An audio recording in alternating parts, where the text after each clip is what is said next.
Gostaria muito. Ah, Senhor, o Senhor livrou o nosso coração do medo. Eu não entendi por que a gente tinha que cantar essa música. Mas agora todas as coisas fazem sentido. Todas as coisas estão se encaixando. Posso ver. Senhor, obrigado. Porque essa noite o Senhor é bom. Agora que o louvor nos colocou numa posição de confiança e nos livrou o coração do medo,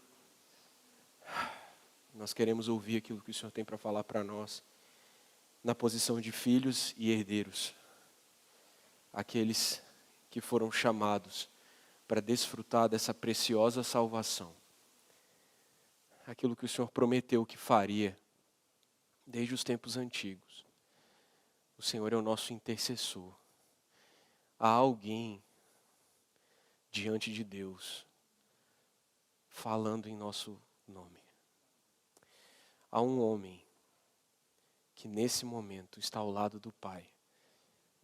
E Ele nos entrega ao Pai, dentro dele mesmo. Essa noite batiza-nos no Teu Espírito, na Tua missão. Naquilo que arde no Teu coração, arda também no nosso. Porque nós éramos mudos e agora nós falamos e cantamos. Nós éramos escravos e agora somos livres. Nós vivíamos atemorizados com o pavor da morte e o Senhor nos livrou. Nós tínhamos ansiedades, nós tínhamos inquietações, mas a todas essas coisas o Senhor nos libertou. De todas elas, hoje nós somos mais que vencedores. E se nós não conseguimos experimentar isso, provar isso no nosso dia a dia, é porque ainda nos falta fé. Conforme a fé nos está sendo acrescentada, nós estamos alcançando novos níveis de confiança em Ti. E essa confiança nos faz vencer e suplantar cada uma das dificuldades. Obrigado, Senhor, porque o Senhor livrou o nosso coração do medo. De todas as coisas que nós podíamos Te agradecer nessa noite, essa é que eu pessoalmente quero colocar como prioridade. Eu quero Te agradecer porque o Senhor livrou o meu coração do medo.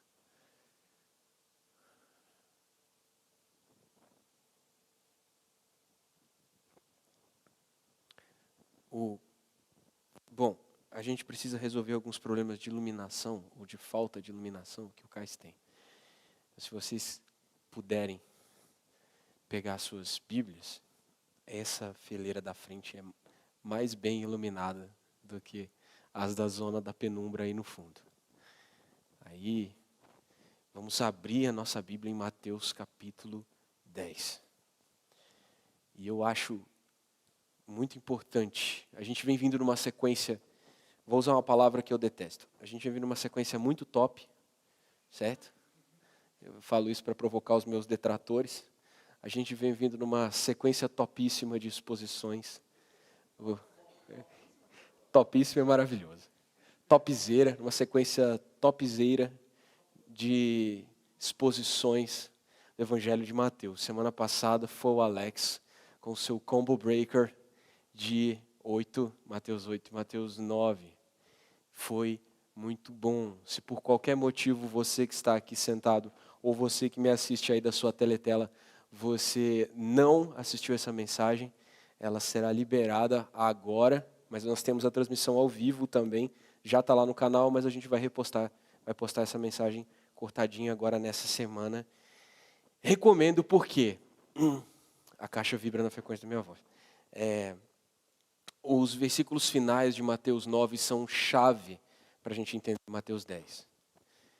E eu vou fazer uma exposição mesmo, old school, sim, passando verso a verso, porque esse capítulo é muito conciso, ele é muito claro, e parece que foi feito em estrutura de tópicos. Aquelas pessoas, e vocês sabem quem são vocês, que adoram listas, essas pessoas vão ficar muito felizes. Um abraço para a Rádio, que gosta de listas. Tá em lista já, tá fácil. Tá fácil aqui fazer uma sinopse em lista desse capítulo. Começando no capítulo 9, Jesus chega em um lugar e ele é procurado por muitas pessoas. E onde ele vai andando, ali no versículo 35, ele vai curando, pregando o evangelho, libertando pessoas. Ele está trabalhando, aí ele olha para os discípulos dele e fala assim: olha, a seara está pronta. Os campos estão brancos, como fala nas versões mais antigas, né? Os campos já estão brancos, ou seja, a seara está pronta. O trigo, quando ele está pronto para ser colhido, ele fica com um tom amendoado, quase branco assim. Então você reconhece que a plantação está pronta pela cor, né? A cor dos grãos. E aí quando Jesus olhava para essas pessoas feridas, doentes, tortas, quebradas, erradas, publicanos, prostitutas, endemoniados, ele olhava uma seara pronta para ser colhida. Falava assim: chegou a hora do reino. Está pronta a seara. Eu acho muito engraçado isso. Como Jesus vê as coisas de uma maneira completamente diferente de todos nós. Porque eu não olharia para um bando de errados, feito nós aqui, e diria assim: que seara pronta. Precisa só de trabalhadores para colher, mas Jesus olha para nós e vê em nós uma seara pronta para ser colhida. Eu sei que vocês são pecadores. Eu sei que vocês são errados, cheios de arrependimentos e de remorsos. Eu sei que vocês carregam vícios. Eu sei que vocês às vezes dedicam menos tempo do que poderiam à leitura e ensino da palavra. Eu também sou assim. Mas Jesus está olhando para nós como pessoas prontas para ser colhidas. Porque o trabalho quem faz é Ele. E aí ele olha para os discípulos e fala assim: cara, a colheita é grande, mas os trabalhadores são poucos. Orem ao Senhor da colheita. Peçam que Ele envie mais trabalhadores para seus campos. Esse é o famoso jogar o verde para colher o maduro. Né? Com o perdão do trocadilho, porque a gente está falando aqui de campos maduros para a colheita, a intenção não era essa, mas enfim. Os discípulos não se consideravam trabalhadores. Eles consideravam só seguidores de Jesus, para ficar olhando ele fazer o que ele fazia. E ele fazia bem. Mas Jesus jogou o verde e falou assim: vocês aí, orem para que o Pai envie trabalhadores. E eu acho que os discípulos oraram, porque os discípulos estavam fazendo o que Jesus falava. E aí, em um certo momento, começa o capítulo 10, porque a Bíblia não foi escrita dividida em capítulos, mas a gente convencionou assim. Logo depois disso, logo depois que Jesus fala para eles: orem por trabalhadores, orem por trabalhadores, orem por trabalhadores, orem por trabalhadores. O campo está pronto, precisa de colheita. Ora por trabalhadores. Na narrativa de Mateus, não tem gap entre o 9 e o 10. O versículo imediatamente, o fato que imediatamente ocorre é o que está no 10:1. Jesus reuniu os seus discípulos e lhes deu autoridade. Não tem gap. Foi assim: ora por trabalhadores. Aí o discípulo parou: Pai, manda trabalhadores. Vem você e você. Vem comigo. Aqui a gente aprende um princípio do Senhor Jesus. Ele faz de nós a resposta das nossas orações. E quando a gente pede para o Senhor solucionar um problema, Ele nos envia. E Ele não nos envia de qualquer maneira. E a partir de agora nós vamos ver como que Ele nos envia para sermos a solução dos problemas que nós estamos detectando. Certo? Primeira coisa, mude o seu jeito de olhar para as pessoas. Passe a olhar para elas como uma colheita pronta para a glória de Deus. Mas é um pecador. Bom. É um endemoniado. bom. É o doente? Quero. É um perdido? Sim. É um publicano? Sim. É eu e você? Sim. Venha. Venha porque eu te considero minha colheita. Você é minha herança. Eu vim colher você do mundo e te guardar nos meus celeiros. Aqueles discípulos que Jesus chamou, tem a lista aí dos 12 elementos, eram 12 perdidos. E foram encontrados por Jesus nas mais diversas situações. Eles também eram parte do campo que Jesus veio colher. Jesus reuniu seus 12 discípulos e lhes deu autoridade para expulsar espíritos impuros e curar todo tipo de enfermidade e doença. Vamos lá. Primeira coisa que ele fez, botou eles para orar. Segunda coisa, concedeu autoridade. Parece muito o que a gente tem feito aqui, né? Nós estudamos um tempão sobre oração. E agora nós estamos estudando o Evangelho de Mateus, que é um evangelho que é inteiro sobre autoridade. Curioso esse fato. Jesus não concedeu aos discípulos poder para expulsar demônios. Ele não concedeu a eles poder para curar doenças. Não há o uso da palavra poder aqui, há o uso da palavra autoridade. A autoridade, ela pode ser dada, concedida. Mas a autoridade só pode ser concedida por alguém que tem mais autoridade a alguém que terá menos, mas que está debaixo da mesma linha, debaixo do mesmo fluxo de autoridade. Consegue entender isso? Poder, quando é dado, é posse. Então, se eu concedo ao Samuel um poder, ele passará a ter aquele poder, e aquele poder passará a ser dele. E mesmo que ele perca a conexão comigo, ele ainda terá aquele poder. Poder é posse. Quando o poder é concedido, ele não pode ser tomado de volta. Mas a autoridade depende da conexão. É por isso que Jesus não dá aos discípulos poder sobre, nesse contexto. Ele dá autoridade sobre. É Ele quem é a autoridade. Uma vez que eles são enviados de Jesus, eles têm a autoridade. Outra coisa interessante sobre o poder e a autoridade, a comparação entre esses dois elementos, é que o poder é medido. Certo? Dois poderes entram em conflito, se atritam, e um deles sai vencedor. Tipo no anime, quando o inimigo dá um poderzinho, o outro dá o outro, aí tipo fica aquele...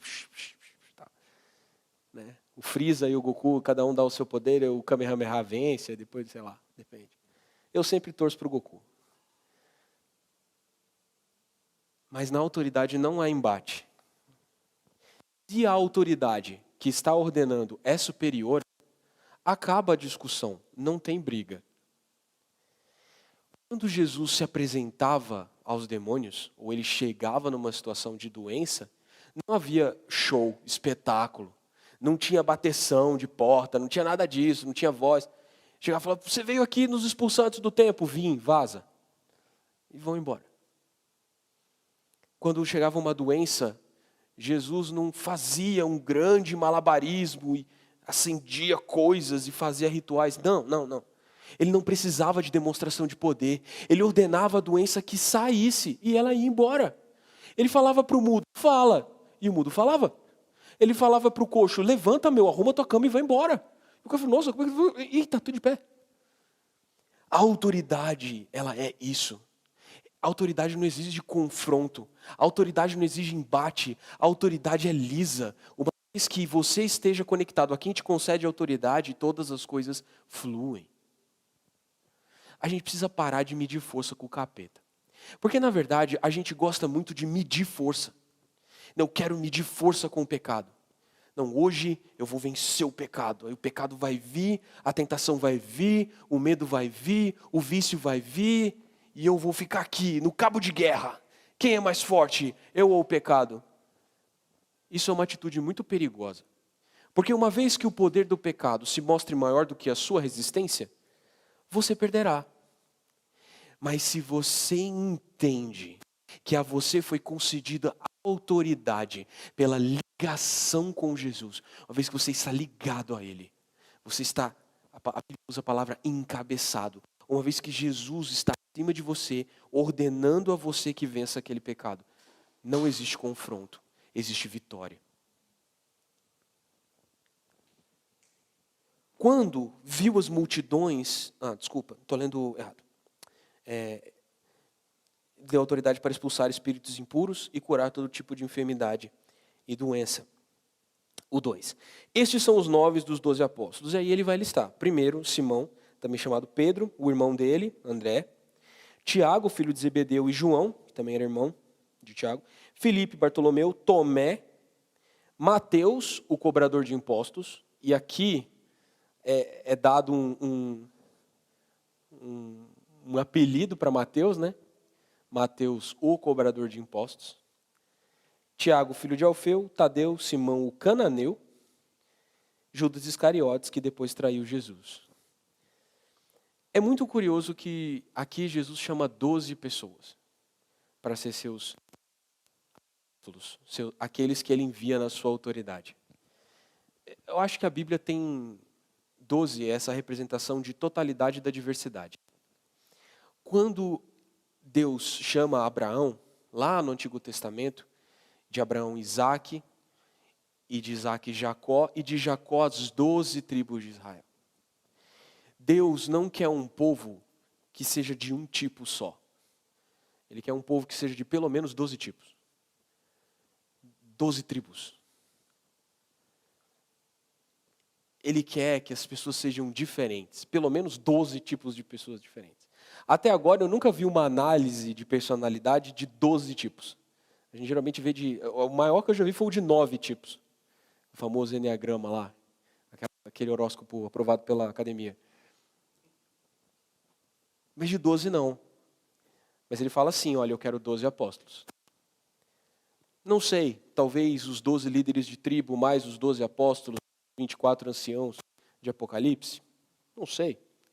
Não podemos afirmar. A verdade é que o Senhor quer você do seu jeito. E Ele quer incluir você dentro desse grupo de pessoas, dessas tribos, desses povos que Ele chama para conceder autoridade. Às vezes a gente pensa que os crentes têm que ser todos iguais. E que eles têm que falar todos do mesmo jeito e se vestir todos do mesmo jeito. Olha para nós. O Cais é uma tribo. Mesmo. Às vezes parece até um bando de selvagens. É a nossa carinha, é o nosso jeito. Esse é o jeito de fazer as coisas? Não. Essa foi a voz que Deus nos deu. Agora. Mas o povo que recebe a autoridade de Jesus, ele é de muitas formas.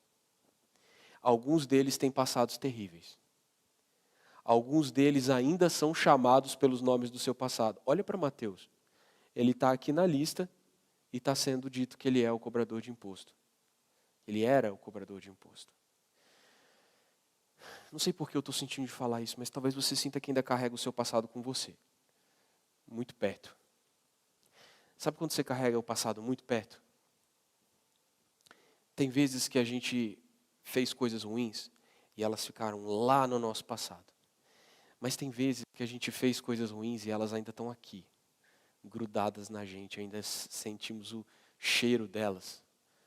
A gente ainda sente que essa culpa está aqui ainda. Você tem essa sensação? Eu tenho essa sensação às vezes. Eu não consigo, eu quero me lavar de algo. Aquilo está... Cara, conecte-se à autoridade de Jesus. Mesmo que você ainda sinta isso. Mesmo que você ainda chame a si mesmo pelo nome do seu passado. Não depende de nós. A escolha, a decisão é de Deus. Foi Ele quem nos chamou. Foi Ele quem nos escolheu. A iniciativa é toda dele. Ele escolheu você como você estava, para aqui te dar um nome, uma missão, um reino, uma atribuição. Não importa se você ainda é o cobrador de impostos, se você ainda é a Madalena. Não importa se o seu passado ainda está bem grudadinho em você. A conexão com Jesus, ligar-se a Ele e andar perto dEle, na autoridade dEle, faz a vida da gente mudar muito rápido. Às vezes a gente espera que o processo de transformação de Jesus em nós seja ao longo de décadas. Tá, tem uma curva longa. Mas algumas coisas o Senhor faz muito rápido. Você não está esperando. Você esperou muito tempo e não aconteceu. E aí assim, uma vez que você se ligou à autoridade de Jesus, aquilo que você estava esperando acontecer, a chave que precisava virar, ela vira. É uma questão de conexão com a autoridade. E eu vou continuar falando isso o resto da mensagem. Eu sei que eu estou me repetindo. No versículo 5, ele envia os 12 com a seguinte instrução. Calma lá, você chegou aqui um cobrador de imposto, mas você não vai continuar vivendo assim. Porque uma vez que você está ligado a Jesus, Ele instrui você. Cara, é por isso que nós temos mensagens e pregações em todos os nossos encontros. Há ensino e instrução constante. Se você não gosta de instrução, a igreja não é para você. Porque a igreja é um ambiente de instrução. A conexão com Jesus libera coisas na sua vida, mas não libera para que você viva de qualquer maneira. Há uma instrução para como viver. Você esperou muito tempo para atingir aquilo. Aí quando você se liga a Jesus, se submete a Ele, Ele te dá aquilo que o seu coração queria, mas Ele não deixa você viver da maneira que você quer. Só vou te dar o que você precisa, eu vou te dar o que você quer, mas eu vou te instruir sobre como fazer as coisas. Porque você é representante de uma autoridade que não é sua. Então não é você que decide como as coisas serão feitas. E isso é muito bom. Porque se a gente fosse ficado livre, com a autoridade nas mãos, nós nos tornaríamos tiranos. Todo homem que recebe autoridade pode ser corrompido pelo seu próprio coração a usar a autoridade de maneira iníqua. É ou não é? Um representante de sala pode se tornar um tirano. Uma sala que tem 30 alunos, todo mundo tem 10. Todos são iguais. Faz um deles ter mais autoridade que os outros. E logo ele se torna um déspota.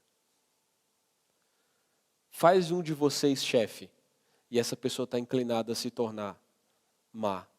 Porque o coração do homem só precisa de uma brecha para exercer o seu próprio egoísmo e esmagar os seus semelhantes. Se a nós fosse dada a autoridade do reino de Deus, sem a instrução do reino de Deus, esse mundo estaria perdido na nossa mão. Mas Ele nos guia sobre como exercer essa autoridade. Sabe como é? Ele fala assim, primeiro, não vão os gentios nem os samaritanos, vão antes as ovelhas perdidas do povo de Israel. Vão e anunciem que o reino dos céus está próximo. Por quê? A primeira missão de alguém que é enviado nesse mandamento apostólico é encontrar aqueles que estão esperando pelo reino. E quando você para pensar em por que é assim, é porque aqueles que estão esperando pelo reino se tornam imediatamente aqueles que o anunciam.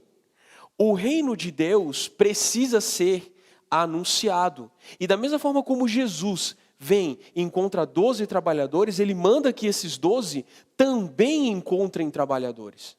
Então é por isso que nós primeiro vamos às ovelhas perdidas da casa de Israel, a fim de somar às nossas fileiras aqueles que são os trabalhadores da 1ª hora. Lembram? daquela passagem? Pessoas que não estavam contratadas.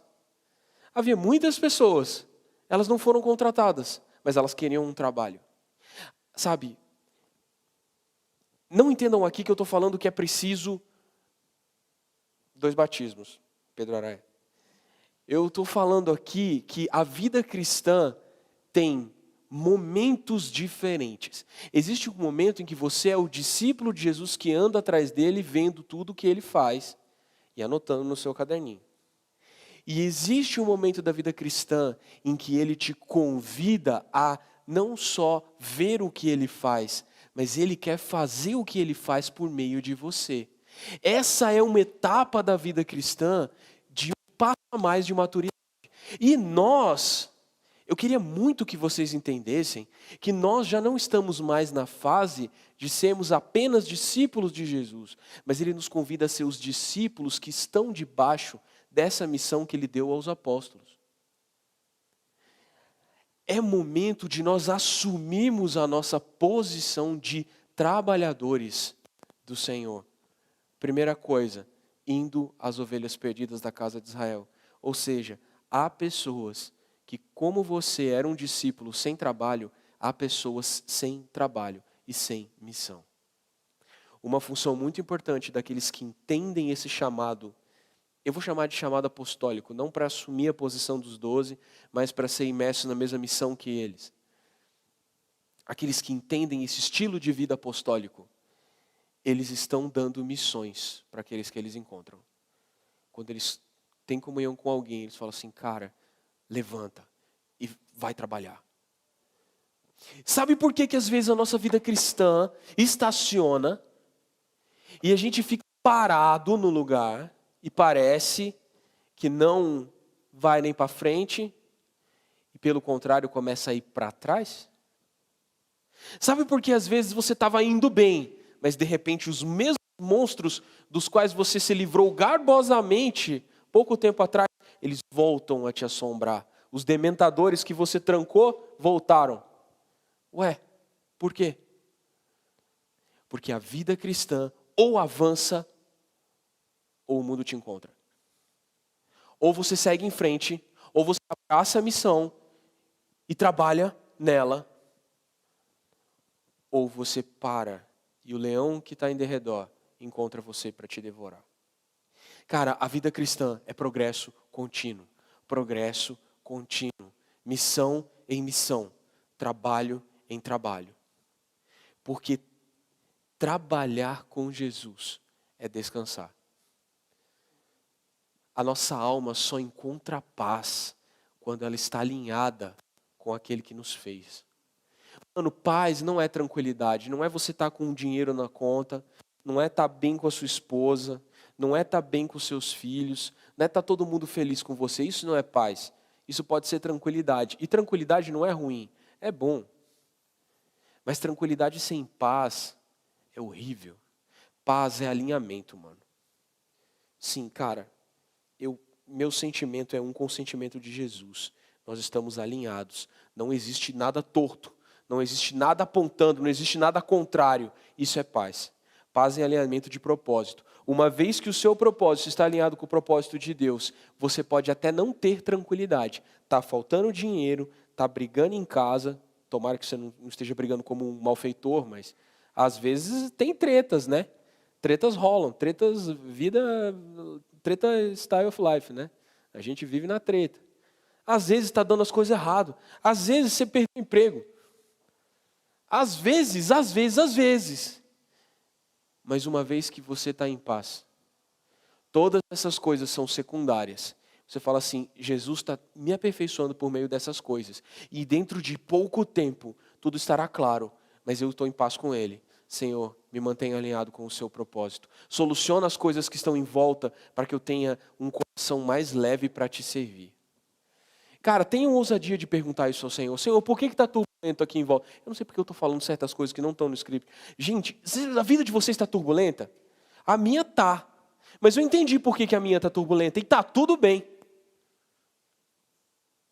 Está turbulenta. E está tudo bem. Por que a de vocês está turbulenta? Vão diante do Senhor. E peçam a Ele: Senhor, será que eu estou brigando contigo? Será que eu estou de costas para ti? Será que você está indo para um lado e eu estou querendo ir para o outro? Senhor, será que o Senhor me chamou para essa colheita, para essa missão e eu estou fugindo? É Jonas, né, mano? Vai para Nínive, vou para Tarsus. Vou para Tarsus. Lá Jesus não me acha. Maneirão no barco, de boa nada. Cai na água, vem a baleia, ou sei lá, o diabo Leviatã te come e te larga, sabe aonde? Em Nínive. Vou fugir de Deus. Vai não, malandrão. Deus te pega na curva. E aí a viagem que ia ser de boa para Nínive vira uma turbulência e uma barriga de monstro marinho. Por quê? Você quer fugir de Deus? Deus não muda a vontade dele porque você decidiu não fazê-la. Ele vai fazer. E se ele escolher fazer por meio de você, ele vai torcer o universo para colocar você no lugar que ele queria. E às vezes dói muito lutar contra Deus. Bom, sempre dói muito lutar contra Deus. Demora muito para a gente perceber que aquilo que a gente achava que era só problema normal, às vezes é a mão de Deus querendo dobrar o nosso pescoço duro, a fim de nos colocar na presença dele humilhados. Enquanto você não se humilha e fala assim: tá, vamos conversar. O que está pegando? Não necessariamente você falar para Jesus o que está pegando indica que ele vai resolver o teu problema do lado de fora. Mas o problema do lado de dentro resolve. Palavra do Senhor, recebam aí. Vão e anunciem que o reino dos céus está próximo. Curem os doentes, ressuscitem os mortos, purifiquem os leprosos e expulsem os demônios. Pronto! Eu acho muito legal Jesus chegando. Falou assim: Samuel, cola comigo aqui que tu brilha. Expulsa demônio. Cura o doente. Liberta o cativo e ressuscita o morto. Eu ia olhar para Jesus e falar assim: velho, sim, sou eu. Mateus o publicano. Davi o artista fracassado. O que você vai fazer? Aí sabe o que ele faz? Ele fala assim: não. Deem de graça, pois também de graça vocês receberam. Você estava morto e você ressuscitou. Você era doente, Jesus te curou.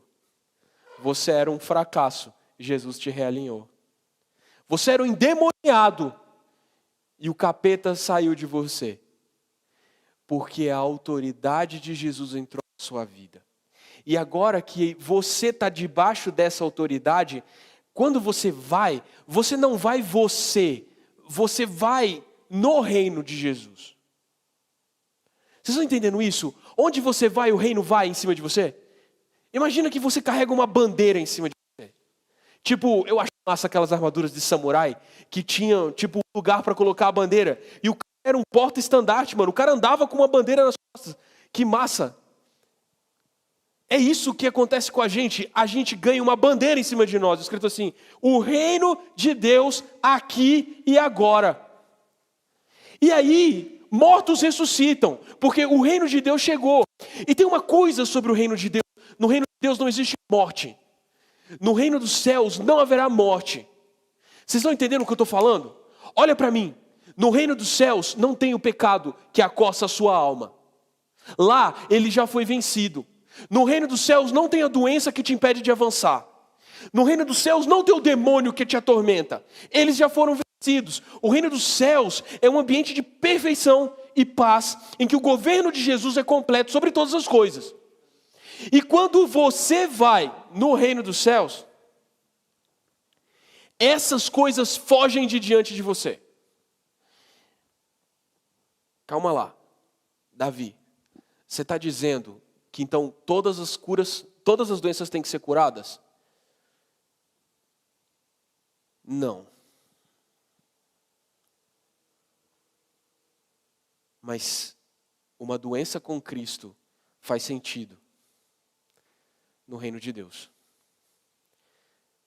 Uma doença fora do reino só serve para maltratar você. nós, enquanto aqueles que caminham na missão, seremos atribulados de muitas formas. Mas o nosso coração não é abalado por elas. Cara, a minha vida não ficou melhor depois que eu decidi me doar à missão do Evangelho. Não ficou melhor. Mas cada sofrimento, cada privação, até mesmo os erros mais boçais que eu cometo, eles redundam em graça. Eu não sei explicar o que é isso. Eu sei que eu cometo algo terrível e pouco tempo depois eu vejo flores nascendo no lixão.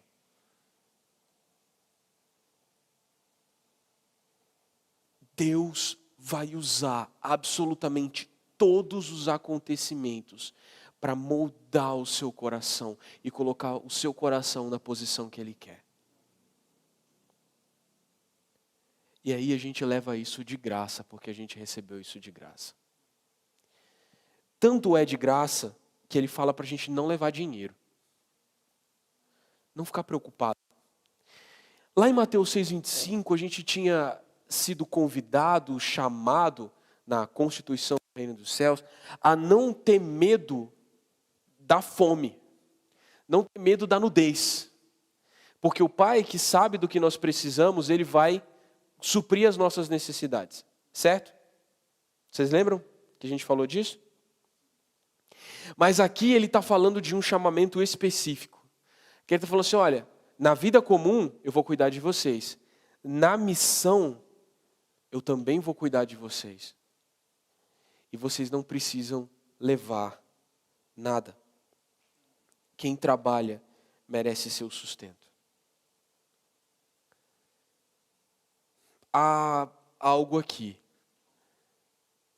para aqueles que decidem dar um passo de fé, mas, cara, o Senhor vai cuidar de vocês enquanto vocês cuidam das coisas dele. Olha, eu queria que vocês entendessem isso. Deus sempre dá o que nós precisamos quando nós precisamos. Aqueles que se doam à missão, aqueles que vivem para o Evangelho, eles vão ter o que eles precisam quando eles precisam. E eu estou falando de suprimento financeiro mesmo. O Senhor cuida daqueles que estão cuidando das coisas dele. Vamos avançar porque eu tenho muita coisa para falar e já estou falando demais. Daqui, do versículo 11 até o versículo 18, ele vai falar da paz armada do reino dos céus. Como assim paz armada? Ele vai falar, olha, se vocês chegarem num lugar e vocês forem recebidos, tratem essas pessoas com paz. Abençoem essas pessoas com paz. Se vocês forem rejeitados, tomem a paz de volta. Nossa, Jesus! Mas você, hein? Tretoso você, Jesus. E perdoar os inimigos. Calma lá, bichão. Uma coisa é a vida comum. E na vida comum, nós perdoamos os nossos inimigos. Outra coisa é na missão. A paz segue o reino. Aqueles que não se submetem ao reino escolhem a guerra com Deus. Galera, eu queria muito que vocês entendessem isso. Todo homem que não está em paz com Deus por meio de crer em Jesus Cristo e fazer de Jesus aquele que faz paz entre ele e Deus, ele está imediatamente em guerra com Deus. Então, não existe paz entre o mundo e Deus.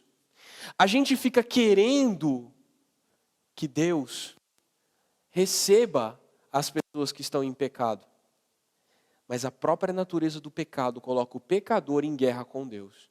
E quando o reino de Deus, o reino dos céus chega em algum lugar, aquela pessoa recebe o evangelho ou rejeita o evangelho. Aqueles que recebem o evangelho são abençoados com paz. Aqueles que rejeitam o evangelho permanecem em guerra com Deus. Deus está irado com o mundo. E a nossa missão de anunciar o reino é dizer assim, por enquanto, Ele está sendo amoroso e misericordioso. Mas chegará um dia em que o mundo desafiará Deus por uma última vez. E nós somos arautos da paz. Nós estamos dizendo ao mundo que em Cristo todas as coisas foram reconciliadas, mas o mundo vai se recusar a ouvir. Aqui, logo depois disso, ele começa a falar que essa rejeição do mundo, aqui no versículo 18, ele fala: vocês vão ser perseguidos, julgados, levados diante de autoridade, fica sussa, vai ter briga, vocês vão ser maltratados, mas isso vai ser uma oportunidade do evangelho chegar a lugares em que ele não poderia chegar sem isso. Tudo é por causa do evangelho. O sofrimento dos arautos foi previsto por Deus. Eu não sei se vocês já foram perseguidos por causa da justiça. Algum momento da vida de vocês foram perseguidos por amarem a Jesus? Foram vilipendiados? Foram maltratados? Foram isolados? Foram xingados? Se não, fiquem tranquilos. O tempo disso acontecer está chegando cada vez mais, porque por motivos corretos, coerentes ou incoerentes, a igreja está sendo cada vez mais indesejada. E o verdadeiro cristão, ele vai ser um incômodo cada vez maior para o mundo. Não porque ele é truculento, não porque ele é boçal, não importa quão gentil você seja. O fato de você amar Jesus e ser um discípulo dele vai ser motivo suficiente para os homens te detestarem. Suficiente. Sabe uma coisa que eu estava conversando esses dias com o Josué? Estava falando com ele assim: cara, todo mundo pode experimentar todo tipo de espiritualidade. Você pode ser budista, shinto, karatê, judô, sei lá, seguidor do coach, sei lá que espiritualidade que você quer seguir. Todas elas. As religiões de matriz africana, xamanismos, todo tipo de rolê. E tá tudo bem. E as pessoas vão dizer para você: nossa, que legal, você está desenvolvendo a sua espiritualidade.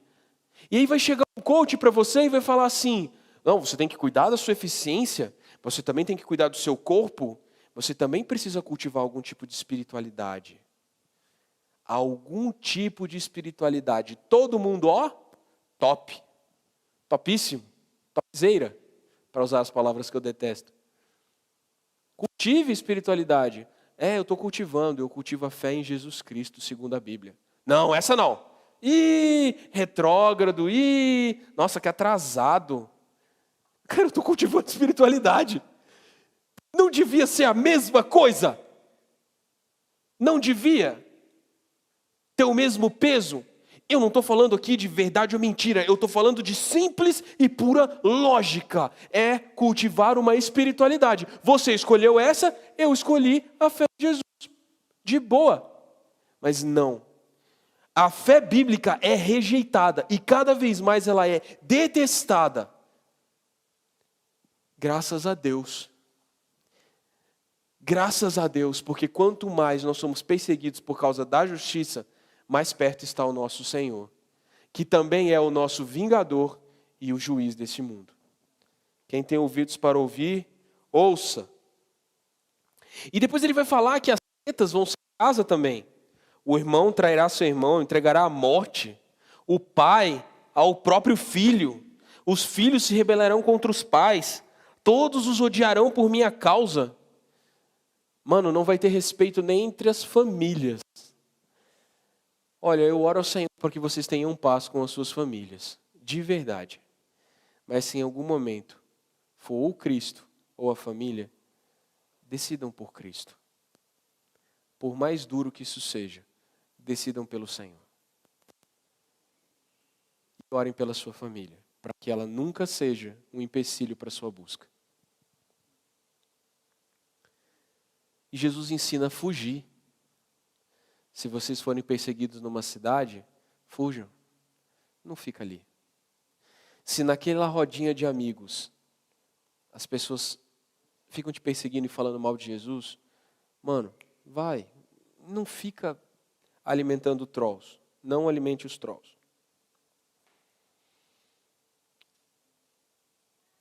Ele vai falar também, no versículo 24 até e o 25, ele vai falar assim: cara, falaram que eu faço as coisas pelo demônio, quanto mais vocês. Alguém já falou que você está fazendo as coisas pelo demônio? Não, não chegamos a esse ponto ainda. Então ainda dá para aumentar um pouco mais a perseguição a que nós estamos submetidos. No versículo 27 tem algo muito legal. Eu queria que vocês guardassem no coração como um aforismo que vocês podem usar sempre. O que agora lhes digo no escuro, anunciem às claras, e o que sussurra em seus ouvidos, proclamem dos telhados. Eu acho que a manifestação do evangelho na nossa vida ainda é muito tímida. Vocês não concordam comigo? Cara, vou dar um exemplo muito banal aqui. Eu sou um cara que trabalha bastante com mídias sociais. E eu conheço vocês, e conheço a mim, na vida real e na vida virtual.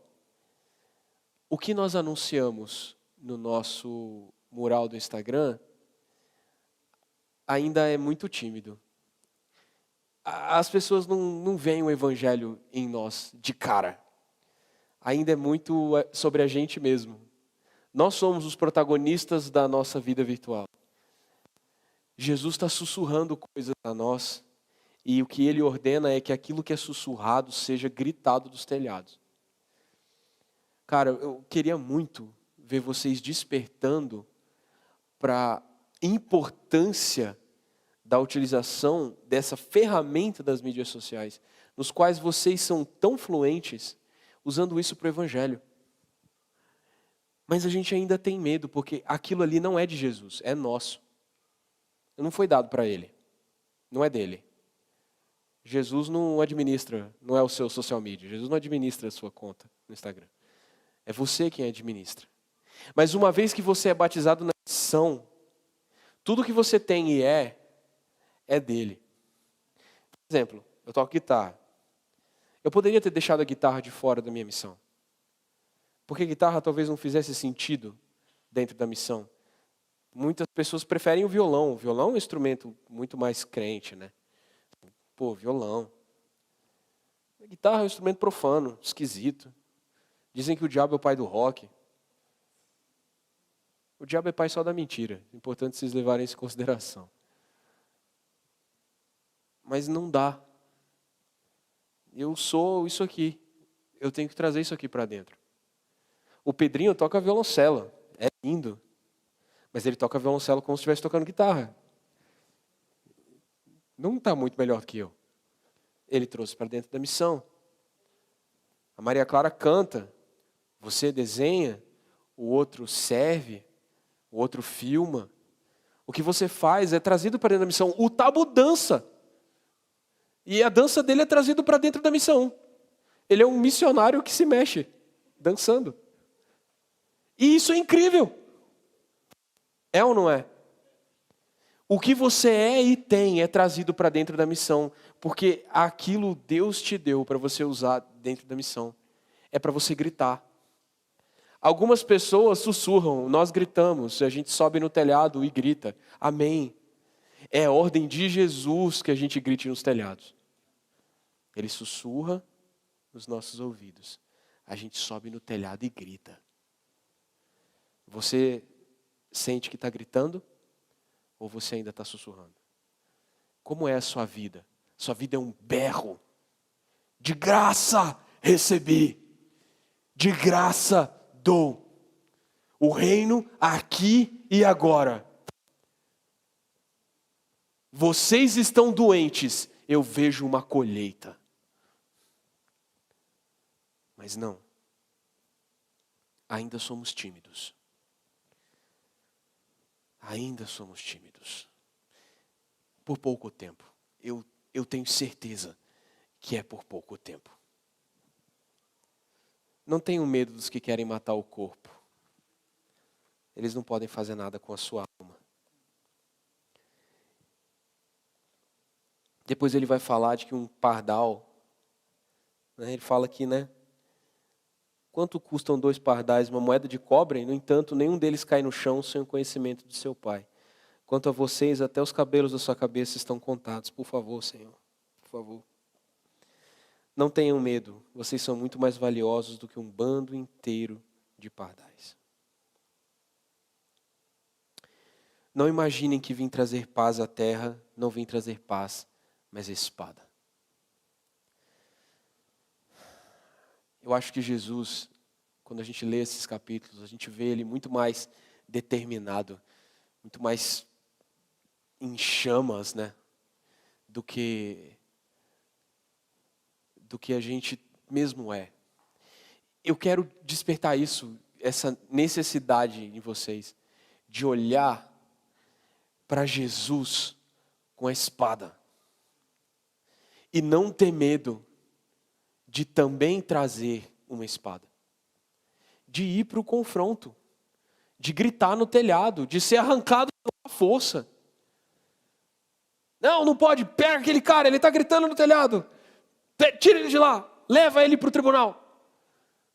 A gente ainda não está sendo perseguido, ainda está sendo amado. A gente fica querendo ser admirado, entendido pelo mundo. A gente fica querendo alcançar pontos de influência na sociedade. Vá, jovem. Jesus quer pôr fogo no mundo. Jesus quer cortar as pessoas com espada. Jesus quer falar assim, eu vim trazer paz, vocês escolheram a guerra. Guerra é o que vocês vão ter. Dizendo que você tem que se tornar detestável. Eu estou dizendo que você tem que ser tão amoroso e tão fiel ao Evangelho que você se torna insuportável.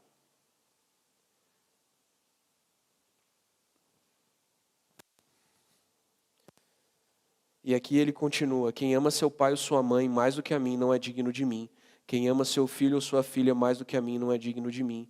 Quem ama sua esposa mais do que a mim não é digno de mim. Quem ama seu cachorro mais do que a mim não é digno de mim. Quem ama seu trabalho mais do que a mim não é digno de mim. Quem ama seu sucesso mais do que a mim não é digno de mim. Quem ama seus sentimentos mais do que a mim não é digno de mim. Quem ama sua ansiedade mais do que a mim não é digno de mim. Quem ama qualquer coisa mais do que a mim não é digno de mim.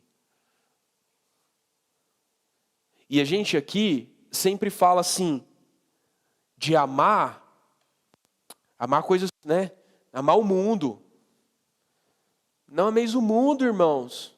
É verdade, eu não amo o mundo. Mas o seu casamento também é do mundo. E às vezes você está lutando para ter mais mundo na sua vida. Um trabalho que te sugue mais. Um sucesso que faça as pessoas te elogiarem tanto que você não precise mais de Jesus. Você está lutando para ter mais mundo na sua vida. Você está amando o mundo por meio de amar coisas que são aparentemente legítimas e boas. Não é não honrar o pai. É não amar o pai mais do que Jesus. Não é não ser um bom marido e não cuidar da sua esposa. Pelo amor de Deus, não faça isso. Na verdade, acho que casado só tem eu e o Panda. Ixi. Então, Panda, é para você. É não amar mais do que Jesus. Sério, cara. Sério. O que eu estou falando é sério. A gente ama as coisas mais do que ama Jesus. Eu não posso amar minha guitarra mais do que eu amo Jesus. Eu não posso amar o meu sucesso mais do que Jesus. Eu não posso amar reconhecimento mais do que amo Jesus. E eu não posso amar a minha posição aqui mais do que amo Jesus. Você fala assim, Davi, você está cuidando dos jovens. Como é que... Cara, em algum momento eu posso amar mais esse púlpito do que amo Jesus. E aí eu tenho que arrancar isso da minha vida. O que é que você ama mais do que Jesus? É fácil. É só você me dizer com o que você gasta mais tempo. O que é que você gasta mais tempo? O que é que gasta mais o seu pensamento? Com o que você está ansioso? É simples. Você está ansioso pelo reino de Jesus? Você está ansioso pela vinda dele? Você está ansioso pela glória dele? O que te tira o sono? São as almas perdidas? O que te tira o sono? É o fato de você não ter sido transformado ainda? Pelo que você chora? Você chora pelo quê? Você chora pelo pecado? Você fala assim, caramba, eu pequei de novo. Tenho que mudar, Senhor, me muda, me transforma. Você derrama lágrimas de arrependimento? É fácil saber o que você ama mais. É aquilo que ocupa o seu pensamento. É muito fácil. E a gente é desonesto. Porque a gente vem aqui e canta um monte de música que fala que ama Jesus. Mas quando chega lá em casa, o tempo nosso é de outro Senhor. A Bíblia chama isso de adultério e idolatria. Na verdade, no Antigo Testamento é tratado primeiro como adultério. E depois como idolatria. O que é que gasta a sua mente? Você não deveria ser ansioso de coisa nenhuma. Isso é uma mensagem para mim.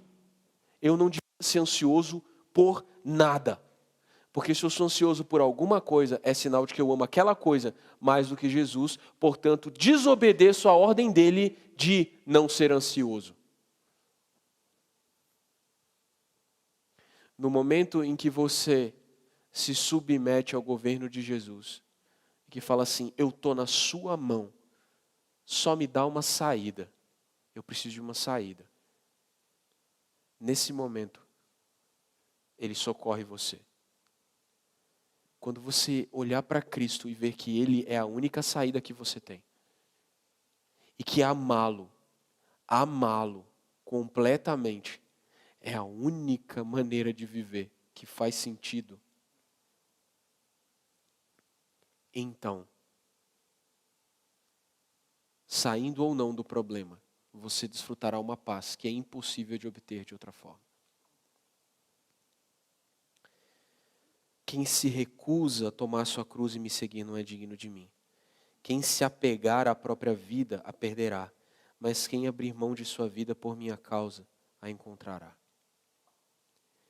Você é apegado à sua vida? Eu não estou falando aqui de pregar para muçulmano, para explodir, não. Se for a sua missão, vá e morra. A gente vai celebrar o seu martírio. Ou o nosso, que vier primeiro. Mas a gente ama muito a nossa vida. Ama os planos que fez para ela. Ama as coisas que a gente já conquistou. Sério. Quem ama mais a sua vida do que o Senhor, não é digno dele. Se o Senhor chegasse para você agora e te convidasse a largar os seus planos para viver uma nova história com Ele, o que você faria? Senhor, eu estudei a vida inteira para ser veterinário. Não, eu quero que você seja dentista. Mas Senhor, eu conheço anatomia de bicho, não de boca de gente. Falei, tudo bem, te chamei para ser dentista. Mas eu estudei veterinário, vou te dar as condições. Fica tranquilo. Se você estudou, por exemplo, olha como é curioso, eu só posso dar os exemplos da minha própria vida, né? Eu estudei gestão ambiental. Eu me formei para trabalhar principalmente em empresas e tal, da área de meio ambiente.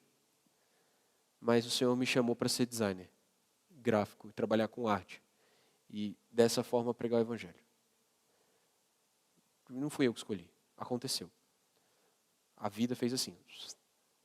E no momento em que ele me falou, decide, viver em São Paulo ou viver em Brasília. Eu quero que você vá para Brasília. Eu saí e vim para cá. É muito curioso que quem conhece a minha história percebe que eu não tomei muitas decisões ao longo da minha vida. O Senhor me conduziu. E foi muito bom ser conduzido por Ele até aqui. Eu me sinto completamente seguro. Completamente amado. E em alguns momentos eu confesso que eu me senti desamparado. Mas eu tive certeza que Ele estava comigo. E que faria sentido. E agora tudo faz sentido. Desse momento aqui, para estar aqui, o Senhor me trouxe até aqui para estar aqui. E aqui é o momento em que Ele queria que eu estivesse. E agora. Porque o reino dos céus aqui e agora. É isso.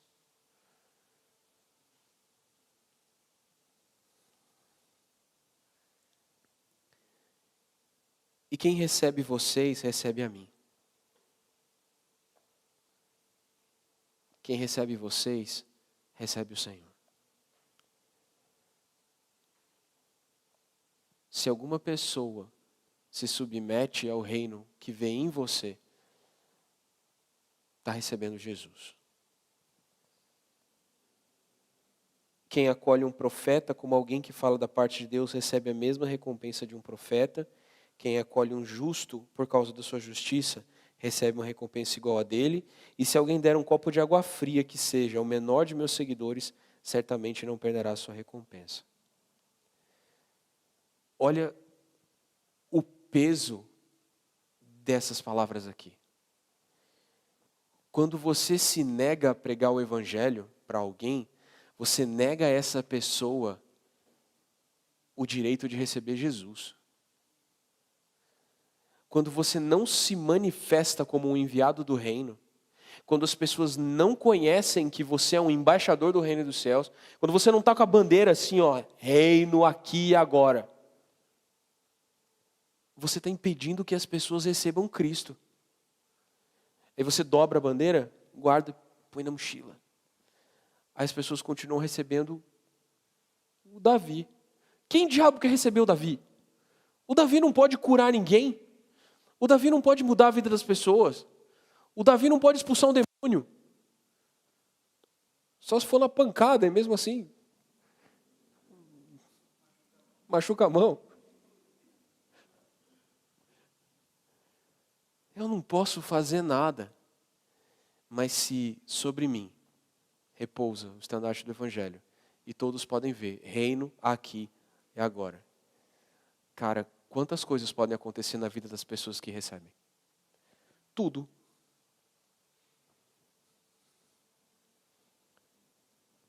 Fluxo de autoridade. Autoridade é fluxo. Autoridade é fluir, Maria Clara. Fluir. A gente, no nosso ministério de louvor aqui, a gente tem um princípio. A gente não vai por onde não flui. Sabe, às vezes você está tentando tocar uma música e não rola? Tipo, não está rolando? A gente desiste. Às vezes você está tentando fazer um desenho e não sai? Desiste. Eu dou exemplos da minha própria vida. Você está querendo defender uma tese e não rola? Desiste. Não está fluindo? Vai por outro caminho. Você está tentando aquela vaga de emprego? Não está indo? Ó, cara, como água, diria Bruce Lee. Entendeu? Seja be water, my friend. Seja água, meu amigo. Ó, o reino dos céus é um fluxo. É um rio que sai do trono de Deus e onde ele percorre a vida. Se encontrou um empecilho, contorna. Cara, a autoridade é fluxo. Se você é tipo um cano, manja um cano de água. Tipo, tem um cano e naquele cano tem água.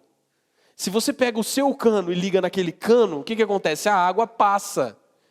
Se você ficar tentando encantar a água, vem a água por aqui, ela não vai te seguir. Mas se você pegar um cano e ligar um cano, é muito simples, é um exemplo boçal. Mas você é só o cano, a água tem que passar por você, não fecha.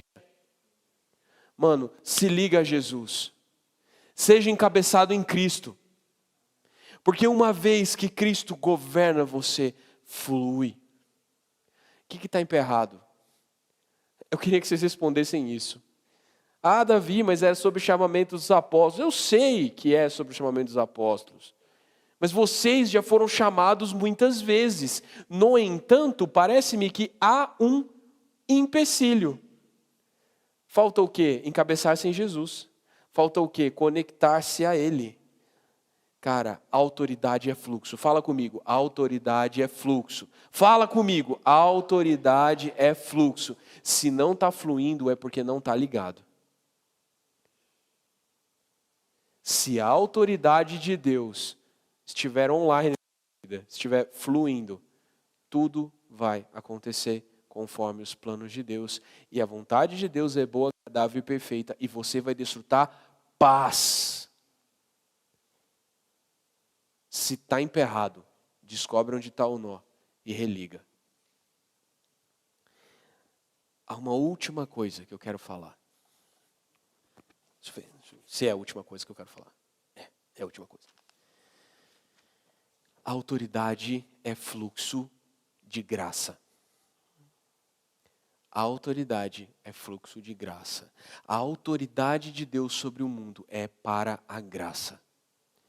Para que a graça flua por você até os pecadores. E você consiga olhar para eles como colheita de Deus. Você precisa se ligar a Jesus. A autoridade é fluxo de graça. Amém? Eu vou encerrar a mensagem por aqui. Sei que eu passei um pouco do tempo, mas primeiro eu queria perguntar, vocês entenderam o que eu falei? Segunda coisa, enquanto eu falava, vocês foram visitados pelo Senhor em suas mentes e Ele mostrou a vocês nós? Vocês acharam os nós? Acharam onde estão os empecilhos? Sim? Não? Quem sim? Tá. Quem sim vai gastar um tempo agora. Cara, vai no nó e religa. Se é pecado, confessa. Se é dureza do coração, trata. Se é alguma coisa que você ama mais do que a Jesus, confessa e vai tratar. Aqueles que disseram não, eu quero chamar para vir aqui. Os que disseram sim, cuidem dos seus nós e orem ao Senhor. Os que não viram onde estão os nós, queria que viessem aqui para a gente orar junto.